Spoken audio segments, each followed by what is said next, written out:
शब्बर जैदी साहब जैसा chairman FBR आ जाता है, पैराशूटर आ जाता है। यही तो हमारी इकोनॉमी का बहुत बड़ा प्रॉब्लम है।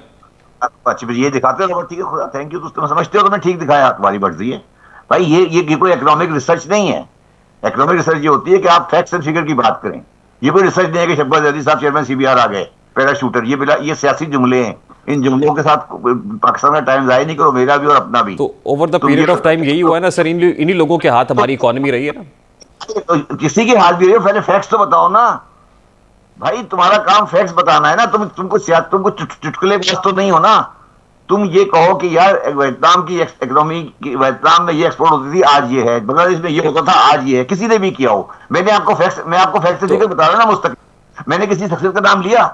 तो मैं इसीलिए मैंने तो आपके साथ जिन लोगों ने हमारी तो इकोनॉमिक पॉलिसी बनाई है उन्हीं से सवाल करूंगा ना कि वियतनाम की एक्सपोर्ट इतनी ज्यादा बढ़ गई, हमारे यहाँ कम क्यों है? अभी तक हम करंट अकाउंट डेफिसिट पे काबू क्यों नहीं पा रहे हैं? मेरा ख्याल है आपसे मेरी बात नहीं समझ उनके बारे में मैं ज्यादा बात नहीं कर सकता। मेरा ख्याल है उनको अफगानिस्तान चले जाना चाहिए, ऐसे लोगों को। मतलब इस बात का जवाब यही है कि अफगानिस्तान चले जाएं। मतलब ये अफगानिस्तान चले, बल्कि शायद अफगानिस्तान भी बेहतर हो गया है। अफ्रीका के किसी मुल्क में चले जाएं, चार्ट शायद ब्रुनाई में। क्या बात, ऐसे लोगों की बात आप क्यों सुनते हैं यार? बार्टर, किस दुनिया में रह रहे हो यार? कौन सा बार्टर? पेट्रोल किसके साथ बार्टर करोगे यार? मतलब ये बातें करके आप लोग क्या, मतलब किस तरह की बात है? मतलब मैं मतलब पागल ही होऊंगा मैं अगर इस तरह की बात करूंगा या सोचूंगा। तो उनको जो ये कह रहा है उसको एक दफा टीवी पे मेरे सामने बैठा दो और उसको ऊंट पे बैठाओ और भेज दो अफगानिस्तान की तरफ। और क्या कर सकते? तो 4 ही लैंडर है हमारे, China, Paris club, Saudi Arabia और आईएमएफ। अब जो बाकी 3 लैंडर हैं वो भी ये कहते हैं कि हम आईएमएफ की बेसिस पर देंगे। आईएमएफ कर्जा थोड़ी देता है, आईएमएफ तो कर्जे की गारंटी देता है बेसिकली आपको।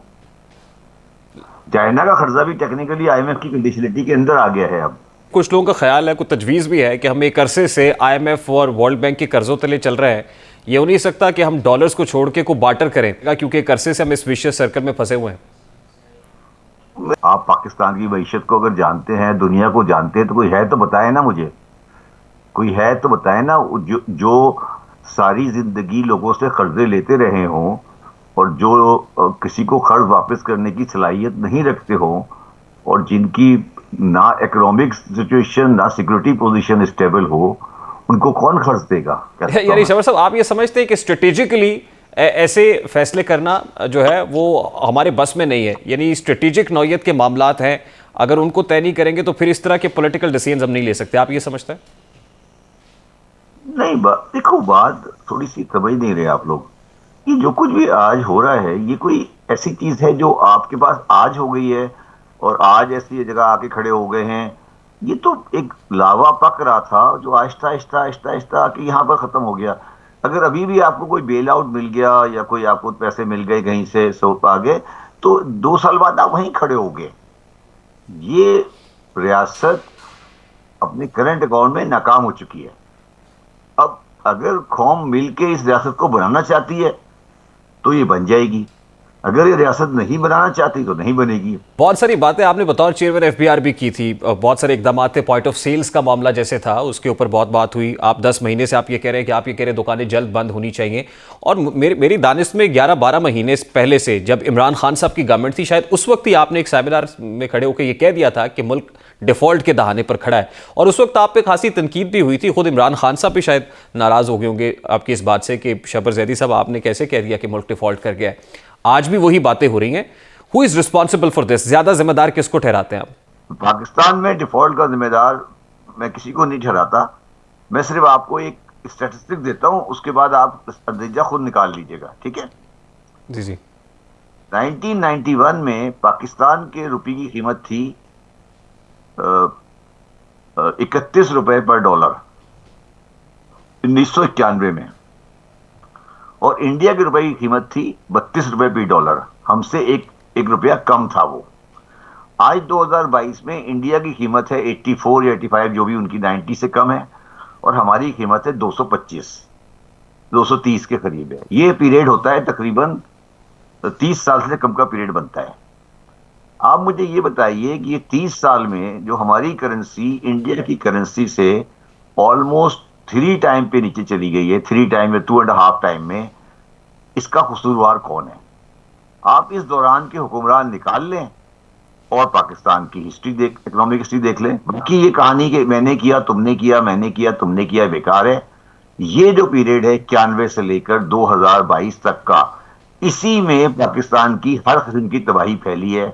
इसी में लोन आए हैं, इसी में IMF की लायबिलिटी आई है, इसी में डॉलर बाहर गया है, इसी में हमारी तबाही फिरी है, इसी में हमारा माशरा खराब हुआ है।